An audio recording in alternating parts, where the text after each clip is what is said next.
ആദ്യം തന്നെ ഷാറൂഖ് ഖാൻ്റെ അടുത്ത് പോയി. അപ്പോൾ ഷാറൂഖ് ഖാനായിട്ട് ഉള്ളൊരു ബന്ധമൊക്കെ ഉള്ളതുകൊണ്ട് ഷാറൂഖ് ഖാൻ്റെ അടുത്ത് പോയിട്ട് പറഞ്ഞു എങ്ങനെ ഒരു സിനിമ പ്ലാൻ ചെയ്യുന്നുണ്ട്. അപ്പോൾ ഷാറൂഖ് ഖാൻ പറഞ്ഞു ഓക്കെ, നീ ആലോചിച്ചോ, നമുക്ക് ചെയ്യാം എന്ന് പറഞ്ഞു.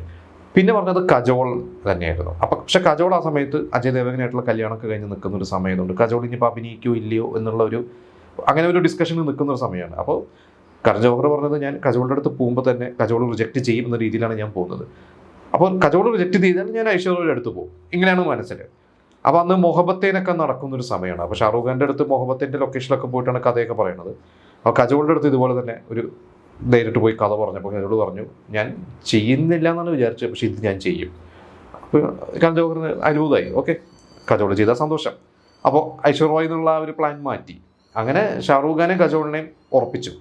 പിന്നെ പാരൻസായിട്ട് മനസ്സിൽ വന്നത് അമിതാഭ് ബച്ചനും ഭാര്യ ജയ ബച്ചനും തന്നെയാണ്. അതായത് ഒരു ബച്ചൻ കുടുംബത്തിനെ ഞാനതിൽ അഭിനയിപ്പിക്കും എന്ന് പറഞ്ഞ് ഇവർ രണ്ടും. അപ്പോൾ അമിതാഭ് ബച്ചൻ എന്ന് പറഞ്ഞാൽ കരൺ ജോഹർക്ക് വളരെ അടുത്ത ഒരു ഫാമിലി, എന്താ പറയുക, അച്ഛൻ്റെ അടുത്ത് അമിത് അങ്കിൾ എന്നാണ് വിളിക്കുക. അപ്പോൾ കരൺ ജോഹർ പറയാറുണ്ട് ചെറുപ്പത്തിലൊക്കെ അച്ഛനൊക്കെ തിരക്കുള്ള സമയത്ത് ഞാൻ അമിത് അങ്കിളുടെ കൂടെ, അതായത് അമിതാഭ് ബച്ചൻ്റെ ഫാമിലിയുടെ കൂടെയാണ് ഞാൻ ടൂറൊക്കെ പോവുക, അഭിഷേക് ബച്ചനൊക്കെ ആയിട്ട് ഒരുമിച്ച് കളിച്ച് വളർന്നാക്കിയാണെന്നൊക്കെ പറയാറുണ്ട്. അങ്ങനെ അമിതാഭ് ബച്ചൻ്റെ അടുത്ത് പോയി കഥ പറഞ്ഞു.